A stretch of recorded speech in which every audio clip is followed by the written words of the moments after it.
What's up, y'all? Welcome into the Georgia Show. We had a moment to react, and now we've had a moment to rest on Georgia's win over UT Martin. We'll talk about that Georgia offense that everybody's concerned about. We'll try to settle you down, and we'll highlight some of the other things we noticed from the game that may be a little bit more pleasing to the eye. This is the Georgia Show. Enjoy it. This offseason, we've done the same thing we did the last 2 years. We've tried to change it up.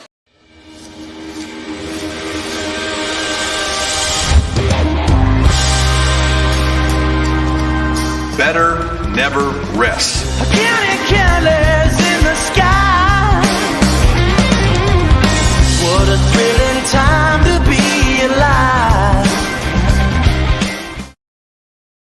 Hey everybody, I'm Wes Blankenship. Jake Rowe joining the show tonight, and Jake Roos sliding in like Chris Collinsworth. What's up, everybody? We had an instant reaction to Georgia's win over UT Martin. Jake Rowe and I did last night. But let's take a look at that Georgia offense. Kirby Smart spoke about Mike Bobo and Carson Beck. A little bit of a slow start, and I don't know if you want to blow it up in anything bigger than that. It's just game one. But what did y'all notice about this offense compared to what Todd Monken was doing last year? Didn't play well, which is, don't know that that's all that unique when you look at the type of opponent. I went back and looked, and I don't know why when I just said that I felt like I sound like Rusty, because Rusty says that a lot, I feel like. But I went back and looked, and did you realize that bad first half of football was Georgia scored more points than it did in its two bad halves of football against Samford and Kent State last year? That total was 16 points. Georgia scored 17 in the first half yesterday. Listen, I'm under no delusions that I think Georgia's offense is just as good as it was last year, especially not with Lab McConkey out, especially not with Dejon Edwards out, especially not in Carson Beck's first game. Did Georgia kind of wear them down a little bit and then start kind of gashing them more? Yeah. Okay. I'm with you there. But I don't think that anything vanilla as far as a game plan is an excuse. I think Georgia should have played better, and it didn't. And that's just kind of water under bridge. And I understand folks being concerned. I probably studied this game harder, Wes, than I have, at least sooner than I have any Georgia game in a very long time. Like, I was up early this morning watching this thing again, watching it again. Did our X's and O's thing today instead of Tuesday. Probably going to try to do that all year long, get it done on Sunday. So come on over to DawgsHQ and check that out. Because I had concerns. I was like, hey, what was wrong? And when I went back and watched it, I wasn't nearly as alarmed. I saw some creativity. I saw proof of creativity. I saw proof of building on the concepts that Todd Monken has implemented at Georgia, or did implement at Georgia last year. And I saw a team that just didn't play all that great. Not really focused, a lot of mistakes, missed blocks. And there's a lot of stuff that I don't know about. Like, let's say that play before the half. I don't know whose call that was or what went wrong there. What I do know is it just didn't work, and you coach off of it, you teach off of it, you learn from it, and you move forward. And I think you got to have confidence that you've got a head coach that knows how to do that. How much do you attribute, Jake, to just first game? I mean, that's which is I mean, it's a real thing. Whether or not people want to accept that, the machine Georgia is, right. I mean, there are transitions. There are new guys coming into these spots.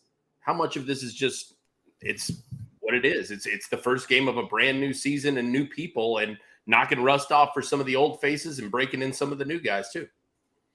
Well, I mean, that's hard, because they looked so good last year in that first game. How much of that was Oregon playing like crap? You look back on that. I mean, Georgia has nothing to defend itself from last year. Okay. It went 15-0 and won a national championship. So nobody can't nobody tell Georgia nothing from last year. But did Oregon just kind of play crappy and Georgia played well? I think that was the main thing, is Georgia played well last year. And listen, you had a lot of guys, a lot of experience coming back at key positions. And yesterday, I feel like Georgia had a lot of inexperience back at key positions. Inexperience at left tackle, inexperience at quarterback, inexperience at two wideout positions, especially in this offense. inexperienced a little bit at tailback. A tailback in Kendall Milton that Kirby Smart estimated was going at 90%. Your first play of the season is to Mekhi Muse, who had a really good game. But, who drew that one up, right? Who had that one in the back of their mind? So I think ultimately they're ready. They just didn't play well. And they tended not to play well in games like this last year. And, but when that time came last year, when they played poorly against Samford last year, you had the Oregon game to fall back on. And when they played poorly against Kent State, you had the Oregon and Kent State game. You had the Oregon and South Carolina games to fall back on. You don't really have that this year. So I think the unknown is what's bothering a lot of people. So this may be an oversimplification, but last season, Kirby's remarks to SEC Media Days, we won't be hunted. And they go out and dominate Oregon, and they lived up to that mantra. Now this year is better never rests. And from what we heard about camp and how grueling it was and how much leadership and connection this team has and how athletic they are, part of me wondered, did they rest a little bit in that first half after such a tough fall camp? And then in the second half, they showed what they were capable of and started to step on the gas a little bit.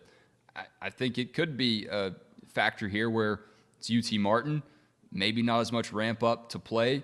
And we did see Georgia's offense not look as great in those overmatched opponents last year. But if we know anything about Kirby and what he said, he's not going to rest until Georgia can figure out how to make it look even better, because he was visibly upset. And even in his post-game remarks, he said the same thing. He wanted to see more competition out of his guys to start this one. Yeah, I don't think it's about rest personally. If anything, I would say that Carson Beck felt to me like he was not resting very well at all. He didn't seem very comfortable in the beginning of it. I think that, there were a couple of checkdowns, probably not as many as people remember. Jake went and broke those plays down over at the message board at DawgsHQ, so go check that out. But it wasn't as many as people remember. He missed a couple of throws long, but I think that there probably were some nerves from him. And so, if that's the mantra this year, he wasn't resting, but I don't know that that was to his benefit in this instance. It may have been a little anxiety driven for him, and it felt like it got a little bit better, as things progressed. And that's what you want to see. Carson Beck, you probably weren't going to get the full picture in game one, but I think it was going to be a process all along. And I at least kind of expected that. I don't know that I expected it to maybe feel as, I did feel that it was pedestrian at sometimes against UT Martin. But I think that that's probably just a byproduct. Like I said earlier, that's why I asked you, Jake, because to me, it felt like it was some of those early season jitters. It was like new guys kind of getting their feet under them and doing it against somebody that's not their own teammates. Here's one thing I point to is if Carson Beck was going to have one of those kind of squeezing the life out of the football type games and maybe look a little bit nervous and timid with the ball, this was the one to do it, because Mike Bobo can show him that film and he can say, hey man, listen, do you see when you came into this TCU game last year, see when you came in the South Carolina game last year and some of these other games where you played really well, watch how you played football in those games and watch how you played football in this one early when you were kind of timid and nervous and tight with the football. You were a different player. And now I need you to go out there and show me what you can play like whenever you kind of cut it loose a little bit. And the funny thing is it was mentioned in the broadcast. Like Aaron Murray said it in the broadcast. It's one of the reasons I've gotten to where I really do like going back, because they do get some access, that we don't get. And Aaron Murray said that Mike Bobo, in talking to Mike Bobo, and if Bobo is going to come off some info, he'll come off of it to the best quarterback he probably ever coached at the college level. He said, hey, listen, I don't want him to go out there and try to be perfect. I want him to go out there and, turn it loose and have fun. Well, he didn't do that yesterday until later on. And I do think he did that. And again, I know that Georgia probably had worn UT Martin out a little bit, but I don't know. I think that Carson Beck can get better with just a few mental adjustments. I don't think it's going to take wholesale changes and all this stuff. And somebody brought it up a minute ago. I, too, thought Carson Beck looked pretty good in the pocket. Now, did he want to sling it downfield and did he air it out? And was he accurate as you would want him to be with some of those deeper throws? No. and that's stuff that I think he can fix. But in terms of, being scared, being worried when he got a little pressure, not at all. I mean, he got a pressure a couple, 2 or 3 times. He reacted to it extremely well. He's going to face better pressure than that down the road. But I thought he did some good things, and I thought he did some things that folks should kind of still have questions about. But I go back to the story I wrote whenever Carson Beck was named the starter, guys. Stetson Bennett. If you'll all look in the mirror and think about how you used to talk about Stetson Bennett, okay? All right, don't be hypocrites on me here. But if you all look in the mirror, Stetson Bennett didn't always have the it factor either. Like, there was a time where every big game Stetson played in, he didn't play that great. Stetson Bennett, in the eyes of many people, didn't have the it factor after he won the national championship. Yeah, the first one. Yeah, that's what so I'm saying. Much so that they were angry he came back. Yeah, they were ready Yeah. to turn the page to Carson Beck already. Yeah, Like, yes. I can't, I mean, I love every one of you. Like, we wouldn't have jobs and we wouldn't be able to have fun doing what we do if we didn't have fans to interact with. But Jesus Christ, folks, look in the mirror here. Let's get this right for once. I said the off season is a cruel mistress to the mind, man. It is, man. You forget what happened, dude. And the funny And thing then is you I fall do in want love. people to understand. I want you guys to understand. I would love to, hold a meet and greet over at All Good. All right, as long as my drinks get paid for. I don't know if I can pay for my tab all day long. You're gonna have to buy but my tab. We can start at noon, and I will go till 2 a.m. with every one of you in various states of sobriety. Okay. And we will talk about this till the end of the day, and I'll have a blast doing it. Okay. Like I don't have any ill will towards anybody that wants to talk about this. But this whole idea that dadgum Stetson Bennett had the it factor, now I'm telling you, no, he didn't. You don't tell me you believed it all the whole time either. Like I was one of Stetson's biggest defenders, but I had to acknowledge the fact that he didn't play well in big games for a little while. He grew into that. And it wasn't until the second half of that Alabama game that he bounced back from adversity and showed people, all right, I got this. And he proved something to himself because he came back and he won the next 15 straight games and played and was a badass in the process. But you're going to, based on how y'all treated Stetson, give Carson Beck just a day or two, just a game or two to try and figure some stuff out. Let's don't judge him too bad. If you're going to throw anything out, throw it at Mike Bobo. I know plenty of you are doing that already. He makes $1 million a year. Give him all the flack. Yeah, he can take it. But if you're seeing these same things against South Carolina, that's a legitimate gripe, right? In my opinion. If you're seeing some of the same depends stuff, on how much of them you're seeing. If you see a few, no, that's what I'm saying. I agree. It's the degree. If you ask Carson Beck, I guarantee you, probably he would pull back, several of the misses, but also probably a few of those completions for places that he could have pushed it downfield into Instead a better checking situation and made it a more explosive play. If you're still seeing that later on down the line, then yeah, that's where the gripe comes. But the fact is, I ran the numbers. Georgia quarterbacks were 66% on the day, 2 touchdowns, no interceptions, 400 total yards passing. That's pretty damn strong. All right. That's as efficient as it gets, man. That's really damn strong for a bad day. Yes, no question. Yeah. It's not Shadur Sanders now, but it's pretty good. Listen, I was really impressed with Colorado yesterday. I'm not sure Georgia didn't play a better defense. I'm not sure Georgia didn't play against a better defense than the one that I don't think there's any question. I will say that too. Like I do want to say this. Like I went in, we did myself and Patrick Garvin from UGA Sports were the only two basically beat writers that were in the UT Martin press conference. And they sent a couple dudes in there, and they sent number 9 linebacker in there. Dude, absolute, put together like a dude. It blows your mind how still awesome looking FCS prospects guys are. Like they are still flat out just, there may not be 1%, but they're 1.5%. They are up there. But I was just impressed with how those guys went. They were legitimately disappointed. It wasn't like thanks for the opportunity. Coach said that, but they weren't like that. We said this on the board. Like UT Martin, all right, say what you will. Georgia's second and third string is more talented than UT Martin. That's a fact. Sure. I'm sorry. That showed. That's true. Yes, no question.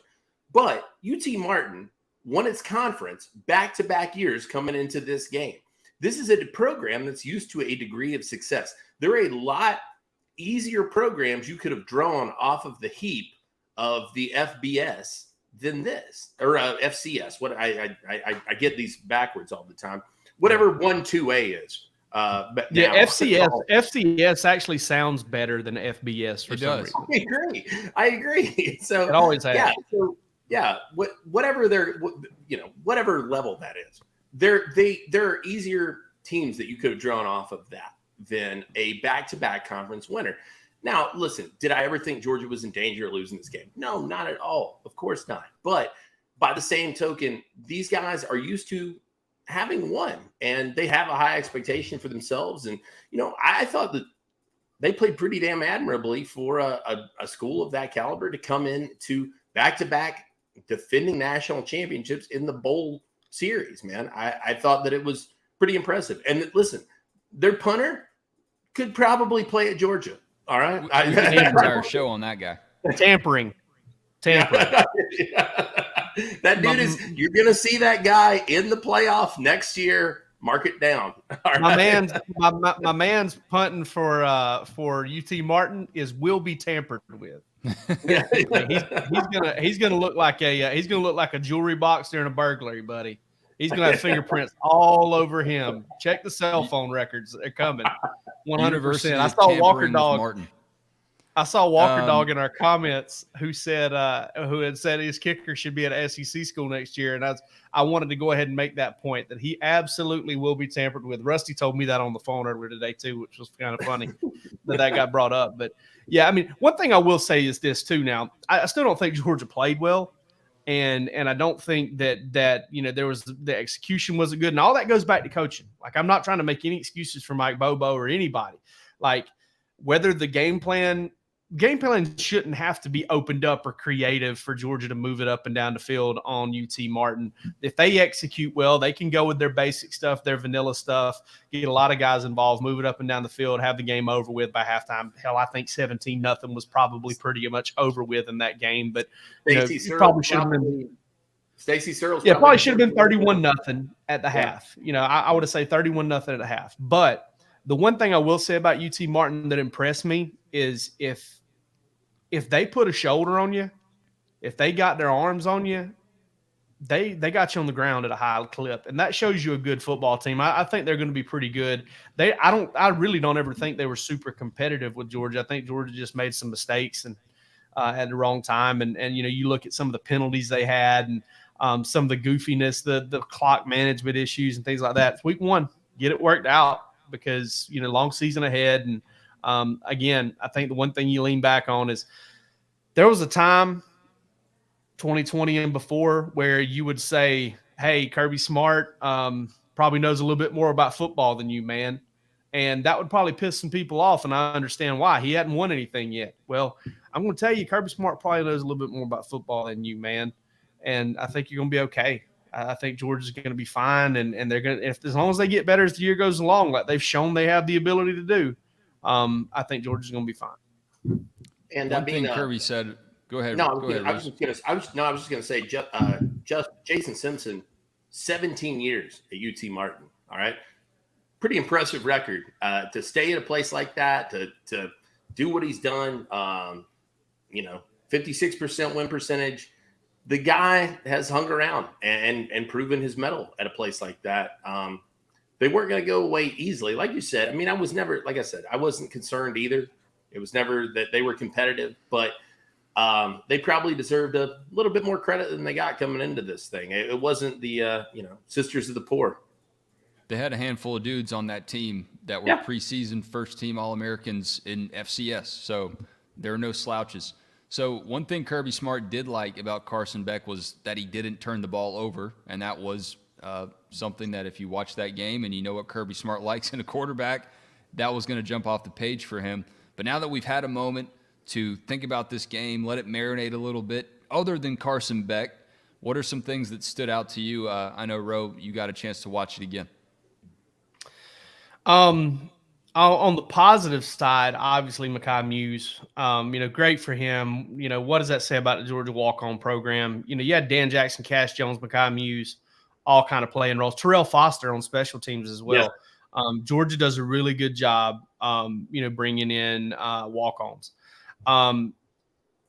Another positive that I saw is, I thought that, Brock Vandegrift came in and did some really good things. I saw some really clever RPO concepts from Mike Bobo, ones that directly tied back to some of the effective stuff that Todd Monken did last year. It wasn't the same. There were adjustments made. There were little wrinkles applied to it.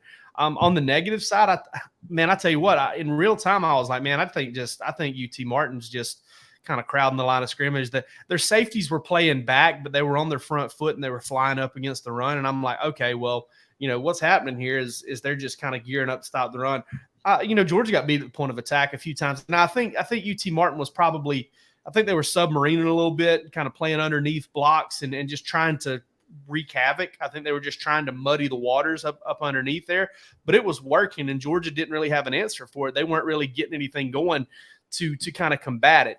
So I think that, is something that you got to be concerned about a little bit. But I also remember last year, man, I keep going back to it, I know, but even in the Oregon game, man, we can't run the ball. Sanford game, man, we can't run the ball. South Carolina, I'm running the ball a little bit better. Kent State can't run the ball. Missouri can't run the ball for 3 quarters. And then something happened in that Missouri game. Georgia kind of found its stride as a team that could run the football. So I still think the offensive line is going to get better as the year goes on. Cedric Van Pram probably had one of his worst games yesterday as a Bulldog. I thought that of all the guys, I hope that he's able to kind of look at that film and understand some of the things he struggled with. They slanted off of him a lot there in the middle, and he struggled. But those two things probably, that one thing on the negative side probably stood out to me more than others. I'm not going to beat up Dominic Lovett for the drops because, one of them was a guy getting a fist in there on the ball at the perfect time, and the other one was him getting sandwiched between 2 defenders. So I'm not going to beat him up for that. But and then obviously on the positive side, Brock Bowers, he's incredible. Yeah.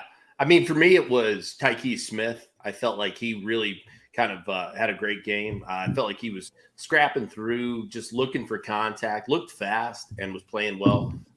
And they need that at that star position. But you had Janelle Aguero in there too, working as well. And I thought that was great to see 2 guys, kind of handling that role. And it was what you expected. But Tyke looked like a guy who knew, this could be taken away from me. So he played like that. And then for me, CJ Smith was another guy who really had a nice coming out party.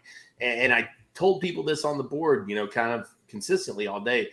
What people may forget about CJ Smith, he dealt with some injury, but coming out of high school, 10.28 in the 100-meter, got some size to him as well. That's a guy, you put all the pieces together there. Pretty interesting player, I think, for Georgia. Brings some much-needed size to that room. I thought that was really cool to see as well. Roderick Robinson, with a couple of flashes, also took advantage of his opportunity. So, there were some downsides for sure. I mean, you don't want your secondary leading in tackles, and I think that the 3 leading tacklers were your secondary guys. But that was maybe a function of what they were doing also. So, there was up and down to all of it. Like I said, if Beck's still doing the same things in 4 games to the degree that he did against UT Martin, that's a concern. But overall, I thought it was a good showing for a lot of young guys. AJ Harris played a lot of snaps behind Kamari Lassiter. So he was in there early. He was. And almost damn near split it. That cornerback 2 spot, it's seemingly wide open. And they got to rotate those guys in and out of there. So, overall, it was not exactly what people wanted to see. I mean, it wasn't a fireworks show, but I think it was advantageous for Georgia to go in, get that film, and come out of this one and make adjustments next week and see how those numbers compare, see who fits in. And like I said, the snap count next week is going to be, I think, a lot more to consider.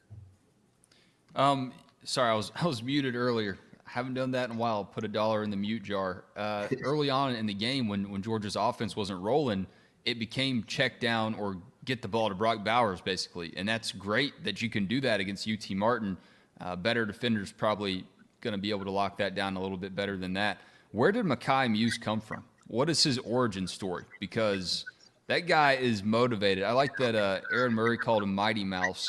I think Mighty Muse could be a good nickname for the guy. Yeah, I do like that one. Central Gwinnett guy, one of the Black Knights, man, out of that played program. in front of a castle at his high school. Him and Chuck Olive. Yeah, you love the castle, don't you? I mean, yeah. Central Gwinnett. Covered a mini of Georgia versus Gwinnett, 707s over at the castle, baby. Yeah, absolutely. That's a stellar place to go see a game if you haven't. Back in the day when Todd Wofford was the head coach there. I don't know where Todd's at now. Not a more lovable coach out there than that dude. Last I knew, Todd was at Meadow Creek. I don't know if he's still there. But okay. Good guy for sure. But Mekhi Muse, man, look, Georgia. I've got an article coming tomorrow, which is that Mekhi Muse, Cash Jones, another feather in the cap, man, for this Georgia walk-on program. If you're a guy with some opportunities to go somewhere and perform, you're probably considering walking on Georgia because there's no lack of opportunity in that way either. So impressive to see, especially for him to deliver game one after all of the hype, from G-Day and from, the offseason. And you wanted to see all of that, man. I think it's going to embolden a lot of guys that are coming down on the commit list too. Jake Rowe and I talked about that a little bit earlier via text message. So check out that article tomorrow. But I did want to get to Eddie from Ackworth saying Ladd, Marcus Rosemead Saint, and Dejan being out were factors too. Absolutely. There's no question about it, man. I mean, that shaped everything in a huge way. You're missing, two of your top three receivers and RB1 in my mind going into this season. Kendall had a nice showing. Definitely your best creator at tailback. Definitely Absolutely. Your best. Hey, there's a guy a yard deep in the backfield. Let me make 4 out of this tailback. Absolutely.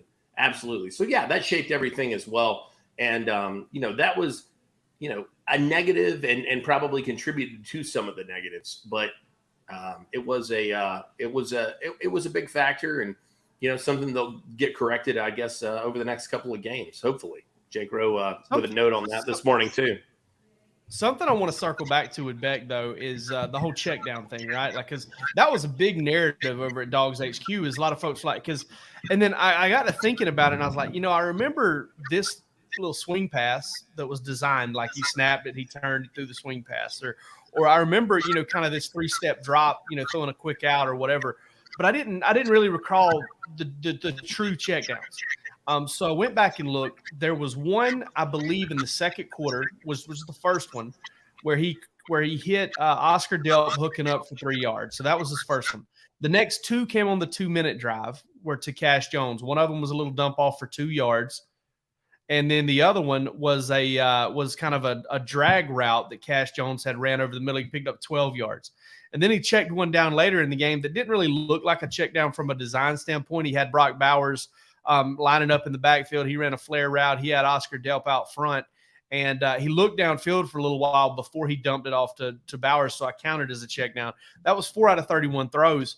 The main thing I thought was that if I had a criticism of the calling of the actual, scheme, this is notwithstanding the weird third down handoff where Kendall Milton got hit by 2 guys basically the second he got the ball, or the play that happened before the half with 20 seconds left. I have no idea what happened there. I can't really put that on Mike Bobo or Kirby Smart or Carson Beck. I don't know who made that decision to do that. It looked weird to me. It looked like Kirby was trying to get him to spike it and that he was pissed off about something. That may have been Carson. I really don't know. But other than those 2 things, if you're talking about from a scheme standpoint, the one thing that did kind of jump off the page to me was how conservative it was to get the ball out quick. And I think what they really felt like they could do is, hey, let me get this to this playmaker now with an easy throw and let him make a play. And sometimes that happened. A lot of times it didn't happen. Sometimes they didn't make the most of it when it was there, like Dylan Bell on the second play of the game kind of tried to dance around and make something out of something whenever he had probably 8 or 9 yards there. But, all of it's kind of much ado about nothing at this point. But I will say that if you're out there and you think, oh, man, Carson Beck's just checking it down, he's scared to throw the ball, Yeah, there was probably some timidity there, but he's not checked down Carson just yet.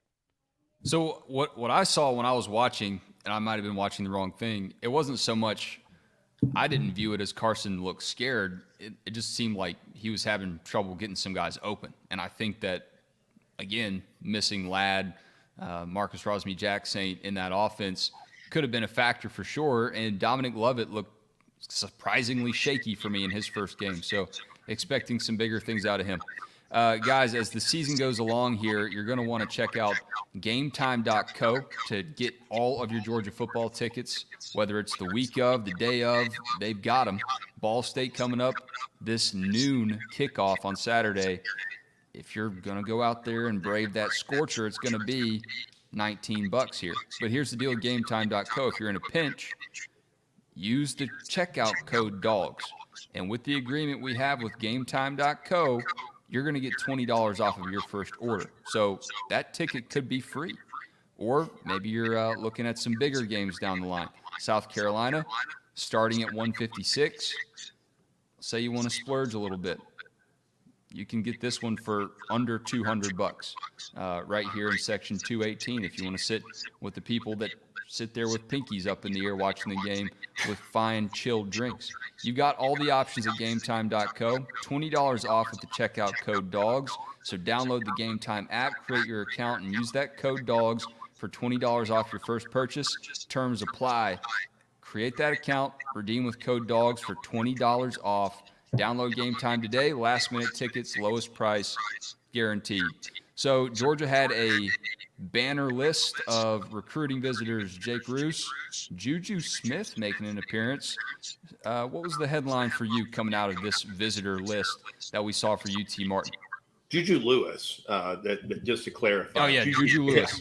Yeah, Juju Smith-Schuster is Juju already in the Smith-Schuster league. has other He's things already going there. on. He's made it. I've done it a time or two. He might come spend some time in Athens, though, man. I get it. It's a great weekend. No, some great recruiting updates over at DawgsHQ from Jeremy Johnson. But, the feel around these guys was kind of the same, man. It was a good atmosphere for recruits to be in. That night game was something that really struck a chord with them. I think that was impressive. Georgia fans showed out, as they do. And overall, the returns were solid. We've talked about this, I think, maybe on this show before, but I've talked about it with several people. The idea that these recruits look at a game like this and kind of get,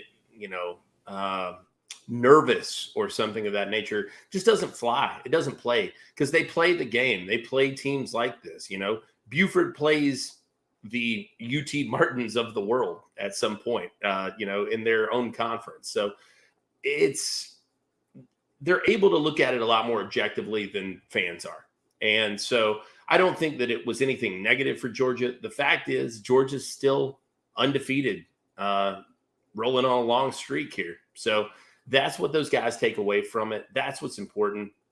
But, it was a great list out there. Dylan Raiola in town. And you have to think that he probably felt good about what he saw out there in terms of, maybe I could put myself in the mix for this quarterback job. I don't, that's the confidence that comes with playing that position, though, right? I mean, he's a guy who's going to come in, number one quarterback in America. He's going to feel that way, certainly. And like I said, if you're one of these guys watching this who came into town, you're probably seeing a lot of opportunity from Georgia, in my mind. A lot of young guys played, which was expected, but several of them played early and often, and several of them played comparable snaps to, veteran guys or played over veteran guys in some instances. That was what was impressive to me, and that's the kind of thing I think will continue to play with these young guys moving forward. Georgia has done a really good job of selling itself on the idea of best man up, and that's been true prior to the national championships and throughout the national championship runs. And that's something that a lot of guys really value and take very seriously. And Georgia put it on display once again last night. So I thought that it was a good showing for them in front of what was a really good group. Zion Grady with some really nice remarks to Jeremy as well. A 4-star edge for next year in 2025. Zion Lawson, a guy to know moving forward, no, I'm sorry, it wasn't Zion. But it's you've got a number of guys out there who came to this game. It was Zion Lawson. I'm sorry. I thought getting Zion Grady and Zion Lawson. I thought I'd had too many Zions in the kitchen. DeMello Jones in town. Like I said, if I'm DeMello Jones and I see AJ Harris coming in and playing the number of snaps that he did, that probably makes me feel pretty good about my prospects early on of getting to see the field, in meaningful minutes. So it was a good showing, I think, for these guys to be there on hand for this kind of thing. They're going to want to come back probably for some of the bigger name games, as many of those as there are. But Georgia had a good crowd on hand, and I think they probably got to see what they needed to see. Colton Heinrich, the red-headed stranger. I like that nickname suggestion that you put on the DawgsHQ board, Jake Roos. Yeah, I like that one too. I think that's a real nice one for him. All right, let's get to some dog stocks, wrap this thing up. Appreciate y'all joining us tonight. I know we're competing with the LSU Florida State game. I think Jake Rowe's watching it down there too, because I know the Braves aren't on. Watching a replay of Braves. No, I'm not. I'm joking. Stock up on the Braves, man, for sure. I'll go stock up on Brian McClendon. And I know that I said Dominic Lovett had a shaky game, but when you look at the other guys, we touched on C.J. Smith. He really was a big part of getting Georgia in its offensive rhythm there in the second half. And we've seen it for years at the running back position where freshmen come in and they make their mark. And Roger Robinson did the same thing last night. I was impressed to see him do that and get the carries he did. He was a force back there. But to see a freshman wide receiver in game one look as confident as C.J. Smith did, that was awesome. So stock up on BMAC, just one of those mini Dogs assistants that are doing big things between the hedges with their boy Kirby right now. I'm going to go stock down at first on the passing of Jimmy Buffett. Super sad. Just wanted to acknowledge that on the show. Couldn't believe it. And that friggin' man. lowlife on Twitter that's trying to run his name into the ground with all this. Oh, gee, go look at my Twitter and watch the quote tweets. I swear to God, if I could get hands on that guy right now. Listen, I'm not even a big Jimmy Buffett fan, but if you want to talk about a man like that within 24 hours of him dying, you deserve to be strangled. Jimmy Buffett's an American treasure. I don't care what anybody says. Anyway, Jimmy Buffett, rest in peace. Stock up, however, I will say on what Georgia has on the back end of the secondary, which looks to be pretty solid. Malachi Starks, Javon Bullard, Tyke Smith gets in there for a lot. Janelle Aguero's playing a lot. Dan Jackson gets in this game.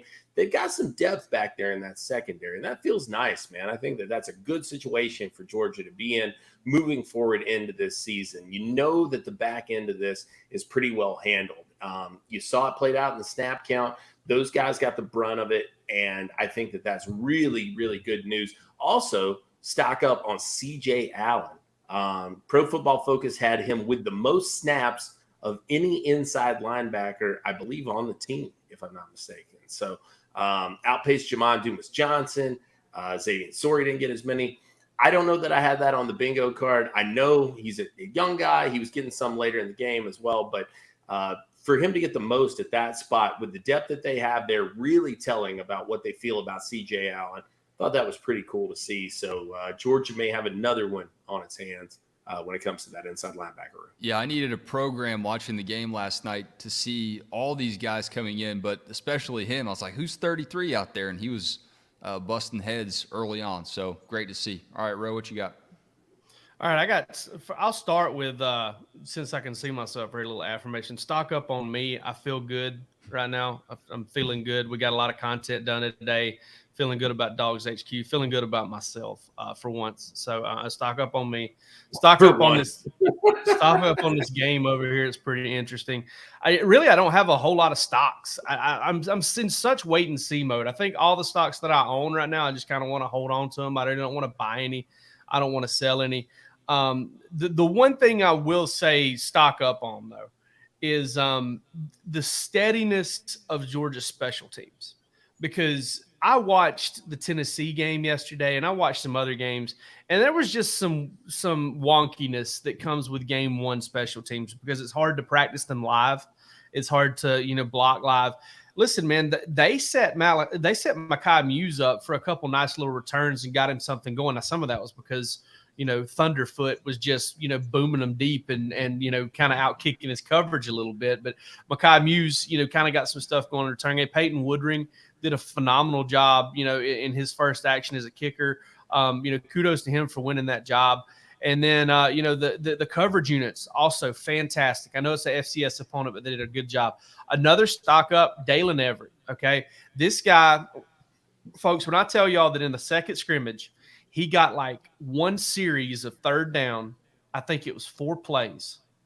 One series of red zone. I think it was 4 plays with the number ones. That was it in the second scrimmage.